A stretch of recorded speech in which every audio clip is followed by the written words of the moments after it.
ಎಂತಹ ಸಂದಿಗ್ಧವಾದ ಪರಿಸ್ಥಿತಿ ಇದು. ಇಬ್ಬರು ಹೆರಿಗೆ ನಾರ್ಮಲ್ ಆಗದಂತ ನಾನು ಭಾವಿಸಿದ್ದೆ, ಆದ್ರೆ ಪರಿಸ್ಥಿತಿ ತುಂಬಾ ಕೈ ಮೀರಿ ಹೋಗ್ತಾ ಇದೆ. ಡಾಕ್ಟ್ರೆ, ನೀವೇ ಈ ರೀತಿ ಕೈ ಚೆಲ್ಲಿ ಕೂತ್ರೆ ಹೇಗೆ? ನೋಡಿ, ನೀವು ಅದೇನ್ ಮಾಡ್ತೀರೋ ನನಗೆ ಗೊತ್ತಿಲ್ಲ. ಹಣ ಎಷ್ಟೇ ಖರ್ಚಾದ್ರೂ ಪರವಾಗಿಲ್ಲ, ಅವ್ರಿಬ್ರಿಗೂ ಏನೂ ಆಗ್ಬಾರ್ದು ಡಾಕ್ಟ್ರೆ, ಏನೂ ಆಗ್ಬಾರ್ದು. ಹಾ, ಬಂದೆ ಅಮ್ಮ.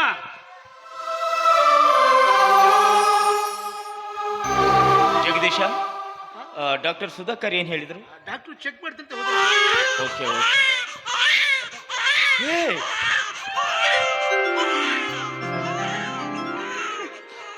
Mister Jagadish, good news. ಏನದು? ಗಂಡು ಮಗು. ತುಂಬಾ ಸಂತೋಷ ಡಾಕ್ಟರ್, ತುಂಬಾ ಸಂತೋಷ. ಅಂದ್ರೆ ನನ್ನ ಮಗ ತಂದೆ ಆಗ್ತಿದ್ದಾನೆ, ನಾನು ತಾತ ಆಗ್ತಿದ್ದೀನಿ. Thank you so much doctor. ಯಜಮಾನ್ರೆ, ಮಗು ಆಗಿದ್ದು ನಿಮ್ಮ ಸೊಸೆ ಗಂಗಾಳಿಗಲ್ಲ, ಮತ್ತೆ ಗೌರಿಗೆ. ಡಾಕ್ಟರ್, ಅವಳ ವಿಷಯ ನನಗೆ ಬೇಕಾಗಿಲ್ಲ. ನನ್ನ ಸೊಸೆ ಗಂಗಾ ಹೇಗಿದ್ದಾಳೆ ಅದನ್ನು ಹೇಳಿ. ಯಜಮಾನ್ರೆ, ನಿಮ್ಮ ಸೊಸೆ ಗಂಗಾಳ ವಿಚಾರ ನೀವು ಕೇಳಬೇಕು ಅಂದ್ರೆ ನೀವಿಬ್ರು ಮನಸ್ಸು ಗಟ್ಟಿ ಮಾಡ್ಕೋಬೇಕು. ಡಾಕ್ಟರ್, ಹೌದು ಯಜಮಾನ್ರೆ, ನೀವು ತಿಳ್ಕೊಂಡ ಹಾಗೆ ಇಷ್ಟು ದಿವಸ ಗಂಗಾಳ ಹೊಟ್ಟೆಲ್ ಬೆಳೆದಿದ್ದು ಮಗು ಅಲ್ಲ, ಮಾಂಸದ ಗಡ್ಡೆ. ಈಗಾಗಲೇ ಆ ಗಡ್ಡೆ ಹೊಟ್ಟೆಯಿಂದ ಹೊರಗಡೆ ತೆಗೆದಾಗಿದೆ. ನಿಮ್ಮ ಅದೃಷ್ಟಕ್ಕೆ ಗಂಗಾ ಪ್ರಜ್ಞೆ ಕಳ್ಕೊಂಡಿದ್ದಾಳೆ. ಒಂದು ವೇಳೆ ನಾವು ಆ ಗಡ್ಡೆ ಹೊಟ್ಟೆಯಿಂದ ಹೊರಗಡೆ ತೆಗೆದು ಹೋಗಿದ್ದಿದ್ರೆ ಅವಳು ಪ್ರಾಣಕ್ಕೆ ಅಪಾಯವಿದ ಕಾರಣ ಅವಳ ಗರ್ಭಕೋಶ ಕೂಡ ತೆಗಿಬೇಕಾಯಿತು. ಅಯ್ಯೋ, ಇನ್ನು ಮುಂದೆ ನಿಮ್ಮ ಸೊಸೆಗೆ ಮಕ್ಕಳು ಆಗೋದಿಲ್ಲ ಯಜಮಾನ್ರೆ. ಡಾಕ್ಟರ್, ನನ್ನ ಸೊಸೆ ಗಂಗಾಳ ಪರಿಸ್ಥಿತಿ ತುಂಬಾ ಗಂಭೀರವಾತಲ್ಲ. ಎಲ್ಲರ ಹಾಗೆ ನನಗೊಂದು ಮಗು ಆಗುತ್ತೆ, ಆ ಮಗುವನ್ನ ಚೆನ್ನಾಗಿ ನೋಡ್ಕೋಬೇಕು, ಲಾಲನೆ ಪಾಲನೆ ಮಾಡಬೇಕು ಅಂತ ಅಪಾರವಾದ ಕನಸು ಕಂಡಿರುವ ಗಂಗಳಿಗೆ ತಾನು ಹೆತ್ತಿದ್ದು ಒಂದು ಮಗು ಅಲ್ಲ, ಅದು ಮಾಂಸದ ಗಡ್ಡೆ ಅನ್ನೋ ವಿಚಾರವಾಗಲಿ, ಅಥವಾ ಅವಳ ಗರ್ಭಕೋಶ ತೆಗೆದ ವಿಚಾರವಾಗಲಿ, ಅಥವಾ ಇನ್ನು ಮುಂದೆ ಅವಳಿಗೆ ಮಕ್ಕಳೇ ಆಗೋದಿಲ್ಲ ಅನ್ನೋ ವಿಚಾರವಾಗಲಿ ಅವಳಿಗೆ ಗೊತ್ತಾಗಕೂಡದು. ಏಕೆಂದ್ರೆ ಈಗಾಗಲೇ ಅವಳ ದೇಹದಿಂದ ಸಾಕಷ್ಟು ರಕ್ತಸ್ರಾವವಾಗಿದೆ. ಈ ಎಲ್ಲಾ ವಿಚಾರವನ್ನು ಅವಳಿಗೆ ಗೊತ್ತಾಗದಾಗ ನೋಡ್ಕೊಳ್ಳೋದು ನಿಮ್ಮಿಬ್ಬರ ಕರ್ತವ್ಯ. ಡಾಕ್ಟ್ರೆ, ಈ ವಿಷಯ ಗಂಗಾಳಿಗೆ ಗೊತ್ತಾದ್ರೆ ಖಂಡಿತ ಅವಳು ಬದುಕುಳಿಯೋದಿಲ್ಲ ಡಾಕ್ಟ್ರೆ, ಖಂಡಿತ ಅವಳು ಬದುಕುಳಿಯೋದಿಲ್ಲ. ತಾನೊಂದು ಬಗೆದರೆ ಮಾನವ, ಬೇರೊಂದು ಬಗೆದ ದೈವ ಅಂತ ಬಲ್ಲವರು ಹೇಳಿದ್ದಾರೆ. ಯಜಮಾನ್ರೆ, ನೀವು ನಿಮ್ಮ ಸೊಸೆ ಗಂಗಾಳಿಗೆ ಉಳಿಸ್ಕೋಬೇಕಾದ್ರೆ ಈಗ ನಿಮಗಿರೋದು ಒಂದೇ ಒಂದು ಮಾರ್ಗ. ಹೇಳಿ ಡಾಕ್ಟರ್, ಹೇಳಿ. ಅದು ಯಾವ ಮಾರ್ಗ ಹೇಳಿ. ನನ್ನ ಮಗ, ನನ್ನ ಸೊಸೆ ಚೆನ್ನಾಗಿ ಬಾಳಿ ಬದುಕಬೇಕು, ನನ್ನ ಪ್ರಾಣ ಬೇಕಾದ್ರೂ ಕೊಡ್ತೀನಿ. ಹೇಳಿ ಡಾಕ್ಟರ್, ಹೇಳಿ. ನೋಡಿ, ನಿಮ್ಮ ಮನೆ ಆಳು ಗೌರಿ ಹೇಗಿದ್ರು ಗಂಡು ಮಗುವಿಗೆ ಜನ್ಮ ನೀಡಿದ್ದಾಳೆ. ಹೌದು. ನೀವಿಬ್ರು ಅವಳ ಹತ್ರ ಹೋಗಿ ಸ್ವಲ್ಪ ರಿಕ್ವೆಸ್ಟ್ ಮಾಡ್ಕೊಂಡ್ರೆ ಅವಳು ತನ್ನ ಮಗುನ ನಿಮಗೆ ಕೊಟ್ಟರು ಕೊಡಬಹುದು. ಡಾಕ್ಟರ್, ಒಂದು ವೇಳೆ ಗೌರಿ ಮಗುವನ್ನು ಕೊಟ್ಟರೆ ಗಂಗಾ ಎಚ್ಚರಾಗದ್ರೊಳಗಾಗಿ ಆ ಮಗುವನ್ನು ಗಂಗಾ ಪಕ್ಕಲಿಟ್ಟರೆ ಇಲ್ಲಿ ನಡೆಯುವ ಅನಾಹುತ ತಪ್ಪಿಸಬಹುದು. ಇಲ್ಲವಾದರೆ ಮುಂದೆ ನಡೆಯುವ ಅನಾಹುತ ಊಹಿಸಿಕೊಳ್ಳಲು ಸಾಧ್ಯ ಇಲ್ಲ. ಡಾಕ್ಟರ್, ಆದ್ರೆ ಮಗುವನ್ನು ಕೊಡಲು ಗೌರಿ ಒಪ್ಬೇಕಲ್ಲ? ಒಪ್ಪಿಸಬೇಕು ಯಜಮಾನ್ರೆ, ಒಪ್ಪಿಸಬೇಕು. ಒಬ್ಬ ತಾಯಿ ಒಂದು ಮಗುವನ್ನು 9 ತಿಂಗಳು ತನ್ನ ಗರ್ಭದಲ್ಲಿ ಹೊತ್ತು ಯಮ ಯಾತನೆ ಅನುಭವಿಸಿ ಜನ್ಮ ನೀಡಿದ ಮಗುವನ್ನು ಯಾವ ತಾಯಿ ಕೊಡಲಾರ. ಆದರೆ ಇಂತಹ ಸಂದಿಗ್ಧವಾದ ಪರಿಸ್ಥಿತಿಯಲ್ಲಿ ನೀವು ನಿಮ್ಮ ಸ್ವಾಭಿಮಾನವನ್ನು ಬಿಟ್ಟು ಗೌರಿ ಕಾಲಿಗೆ ಬಿದ್ದಾದ್ರೂ ಮಗುವನ್ನು ಪಡೆಯಬೇಕು. ಡಾಕ್ಟರ್, ನೋಡಿ ಯಜಮಾನ್ರೆ, ಎಲ್ಲಾ ವಿಚಾರ ನಿಮಗೆ ಹೇಳಿದ್ದೀನಿ, ಮುಂದಿನ ವಿಚಾರ ನಿಮಗೆ ಬಿಟ್ಟಿದ್ದೀನಿ.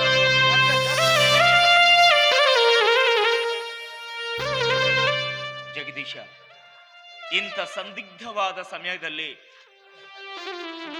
ನನಗೆ ನಿನ್ನ ಸಹಾಯ ಬೇಕಪ್ಪ. ಸಹಾಯ?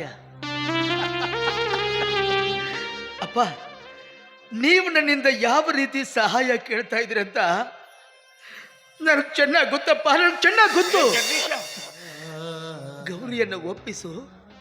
ಇದೀಗ ತಾನೇ ರಕ್ತ ಬಸಿದು ಹೆತ್ತಿರೋ ಕೂಸನ್ನು ತಂದು ಗಂಗಾಳ ಪಕ್ಕದಲ್ಲಿ ಮಲಗಿಸು ಅಂತ ಹೇಳ್ತಾ ಇದ್ದಾರೆ ತಾನೆ. ಜಗದೀಶ, ಯಾವ ಮುಖ ಇಟ್ಕೊಂಡು ಅವಳ ಹತ್ರ ಮಗುನ ಕೇಳಪ್ಪ ನಾನು? ಯಾವ ಮುಖ ಇಟ್ಕೊಂಡು ಅವಳ ಹತ್ರ ಮಗುನ ಕೇಳಿ? ನಿನ್ನನ್ನೇ ಪ್ರೀತಿಸಿ ನಿನ್ನ ಪವಿತ್ರ ಪ್ರೇಮಕ್ಕೆ ಮೋಸ ಮಾಡಿದ ಪಾಪಿ ನಾನು ಅಂತ ಮುಖ ತೋರಿಸ ಇಲ್ಲ. ಈ ಜನ್ಮದಲ್ಲಿ ಮದುವೆ ಅಂತ ಆದ್ರೆ ನಿನ್ನನ್ನೇ ಆಗ್ತೀನಂತ ಮನಸ್ಸಾಕ್ಷಿಯಾಗಿ ಮಾತು ಕೊಟ್ಟು ಮತಿಗೇಡಿಯಾಗಿ ಬೇರೊಬ್ಬಳ ಕೊರಳಿಗೆ ತಾಳಿ ಕಟ್ಟಿದ್ದೀನಿ ಅಂತ ಮುಖ ತೋರಿಸ, ಮದುವೆನೇ ಆಗದೆ ನಿನಗೊಂದು ಮಗು ಕೊಟ್ಟು ದೊಡ್ಡ ಸಾಧನೆ ಮಾಡಿಬಿಟ್ಟು ಆ ಮಗುನ ವಾಪಸ್ ಕೊಡು ಅಂತ ಕೇಳ. ಏನಂತ ಕೇಳಪ್ಪ, ಏನಂತ ಅವಳನ್ನ ಮಾತಾಡ್ತೀನಿ. ನಿನ್ನ ಮನಸ್ಸಿನ ವೇದನೆ, ನಿನ್ನ ನೋವು, ಸಂಕಟ ಏನು ಅಂತ ನನಗೆ ಅರ್ಥ ಆಗುತ್ತಪ್ಪ. ಆದ್ರೆ ಏನ್ ಮಾಡ್ಲಿ, ಸೊಸೆ ಮ್ಯಾಲಿನ ಮಮಕಾರ. ಏ ಹೋಗೋ, ಹೆಂಗಾರು ಮಾಡಿ ಗೌರಿಯ ಮನವೊಲಿಸಿ ಮಗುವನ್ನು ಕೇಳೋ. ನನ್ನಿಂದ ಸಾಧ್ಯ ಇಲ್ಲ, ಬೇಕಾದ್ರೆ ನೀವೇ ಕೇಳಿ. ಯಜಮಾನ್ರೆ, ನೀವಿಬ್ರು ಹೋಗಿ ಮಗುನ ಕೇಳಿಲ್ಲ ಅಂದ್ರೆ ಹೋಗ್ಲಿ ಬಿಡಿ. ಸರಿ, ನಾನೇ ಹೋಗಿ ಕೇಳ್ತೀನಿ. ಬೇಡ ಡಾಕ್ಟರ್, ಬೇಡ. ಯಾರೋ ಮಾಡಿದ ತಪ್ಪಿಗೆ ಪಾಪ ನೀವ್ಯಾಕೆ ಹೊಣೆ ಆಗ್ತೀರಿ? ನನ್ನ ಸ್ವಾಭಿಮಾನವನ್ನು ಬದಗಿಟ್ಟು ಗೌರಿಯ ಕಾಲಿಗೆ ಬಿದ್ದಾದರೂ ನಾನೇ ಮಗುವನ್ನು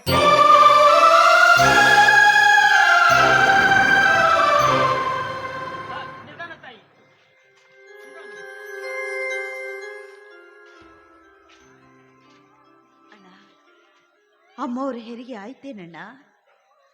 ಕೂಸು ಗಂಡು ಇಲ್ಲ ಹೆಣ್ಣು? ಕೂಸು ಯಾರಂಗೈತಣ್ಣ? ಅಮ್ಮ, ನೀನು ತಿಳಿದುಕೊಂಡ ಹಾಗೆ ಇಷ್ಟು ದಿವಸ ಗಂಗಾಳ ಹೋಟೆಲ್ ಬೆಳೆದಿದ್ದ ಮಗು ಅಲ್ಲಮ್ಮ, ಮಾಂಸದ ಗಡ್ಡೆ.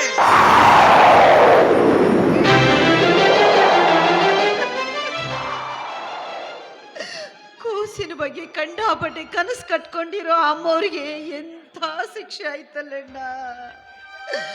ಈ ಮಾತು ಕೇಳಿದ್ರೆ ನನಗ ತಡ್ಕೊಳಕ್ಕಾಗವಲ್ತು. ಇನ್ನ ಅವ್ರ ಕಿವಿಗೆ ಬಿದ್ರೆ ಅವ್ರು ಹೆಂಗಣ್ಣ ಸಹಿಸ್ಕೊಂತಾಳ? ಅಣ್ಣ, ಈ ವಿಷಯ ಅವ್ರಿಗೆ ಗೊತ್ತೈತೇನಣ್ಣ? ಇಲ್ಲಮ್ಮ, ಈ ವಿಚಾರ ಅವ್ರಿಗೆ ಗೊತ್ತಿಲ್ಲ. ಏಕೆಂದ್ರೆ ಅವ್ರಿಗಿನ್ನು ಪ್ರಜ್ಞೆನೇ ಬಂದಿಲ್ಲ. ಯಾಕಣ್ಣ? ಇನ್ನು ಮುಂದೆ ಅವಳಿಗೆ ಮಕ್ಕಳು ಆಗೋದೇ ಅಲ್ಲಮ್ಮ. ಅವಳ ಗರ್ಭಕೋಶ ತೆಗೆದಿದ್ರೆ ಅವಳು ಬದುಕ್ತಾನೆ ಇರ್ಲಿಲ್ಲ ತಾಯಿ. ಏನು? ಅಯ್ಯೋ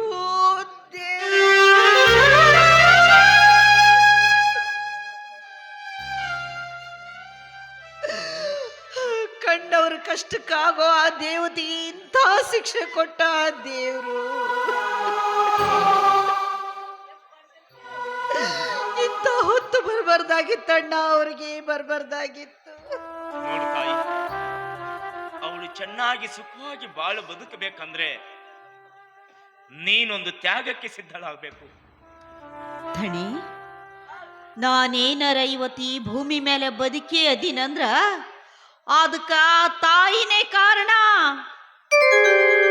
ಕೇಳ್ರಿ ದಣಿ, ಆಕೆ ಸಲುವಾಗಿ ನನ್ನ ಪ್ರಾಣ ಬೇಕಾದ್ರೂ ಕೊಡ್ತೀನಿ, ಕೇಳ್ರಿ. ಗೌರಿ, ನಿನ್ನ ಮನಸ್ಸು ಹೃದಯ ಎಂಥದ್ದು ಅಂತ ನನಗೆ ಗೊತ್ತಮ್ಮ. ಆದ್ರೆ ಈಗ ನಾನು ಕೇಳುವಂಥದ್ದು ನಿನ್ನ ಕರುಳಿಗೆ ಸಂಬಂಧಪಟ್ಟಂಥದ್ದು ತಾಯಿ. ನನಗ ತಿಳಿಲಿಲ್ರಿ ದಣಿ. ಅಂದ್ರೆ ಇದೀಗ ನೀನು ಹೆತ್ತ ಮಗುವನ್ನು ಇದೀಗ ನೀನು ಹೆತ್ತ ಮಗುವನ್ನು ಗಂಗಳಿಗೆ ದಾನವಾಗಿ ಕೊಡಬೇಕು.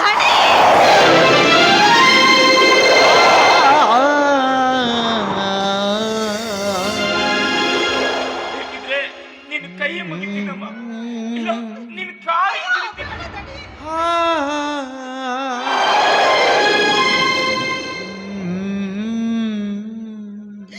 ಏನ್ ಇದೆಲ್ಲ? ಇಡೀ ಊರಿಗೆ ದೊಡ್ಡ ಧಣಿಗಳು ನೀವು. ಅಂಥದ್ರಲ್ಲಿ ನನ್ನಂತ ಭಿಖಾರಿ ಕಾಲಿಗೆ ಬ್ಯಾಡ ದಣಿ. ಏನು ತಪ್ಪಿಲ್ಲ ತಾಯಿ, ಏನು ತಪ್ಪಿಲ್ಲ. ಯಾಕಂದ್ರ ನಿಮ್ಮಿಬ್ಬರ ಪವಿತ್ರವಾದ ಪ್ರೀತಿಗೆ ಚ್ಯುತಿ ತಂದ ಪಾಪಿ ನಾನು. ಕೊಡವ, ಕೊಡು ತಾಯಿ, ಕೊಡವ. ಧಣಿ, ಆ ಕೂಸನ್ನ ನಾ ಹೊಡೆದೀನಿ.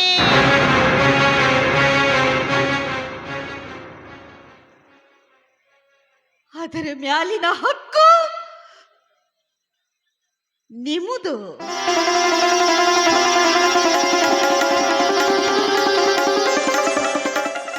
ವಂಶದ ಕುಡಿನ ನೀವು ತಗೊಳಕ ನನ್ನ ಯಾಕ್ರಿ ಕೇಳಬೇಕು ದಣಿ ನೀವು ನನ್ನ ಯಾಕ್ರಿ ಗೌರಿ, ನಿಜವಾಗ್ಲೂ ನೀನು ಭೂಮಿ ತೂಕದ ಹೆಣ್ಣವ. ನಿನ್ ಮುಂದ ನಾ ಬಹಳ ಸಣ್ಣವಾಗ್ಬಿಟ್ಟೆ ತಾಯಿ, ಸಣ್ಣವಾಗ್ಬಿಟ್ಟೆ.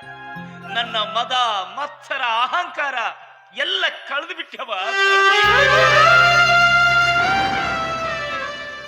ಇನ್ನು ಮುಂದ ನೀನಾ ನನಗ ಹಿರಿ ಸೊಸಿ, ಗಂಗಾ ಕಿರಿ ಸೊಸಿ ಕೊಡವ್ವ.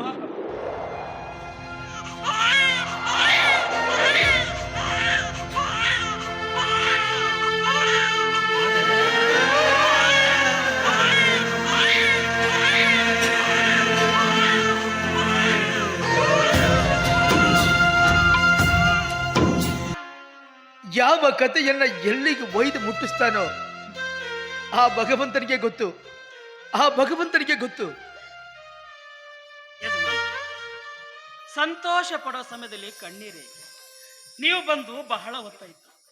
ಈಗ ಮನೆ ಹೋಗಿ ರಷ್ಟು ತಗೊಳ್ಳಿ, ತಿರ್ಗಾ ಬರುವಾಗ ಸ್ವೀಟ್ ತೊಗೊಂಬನ್ನಿ.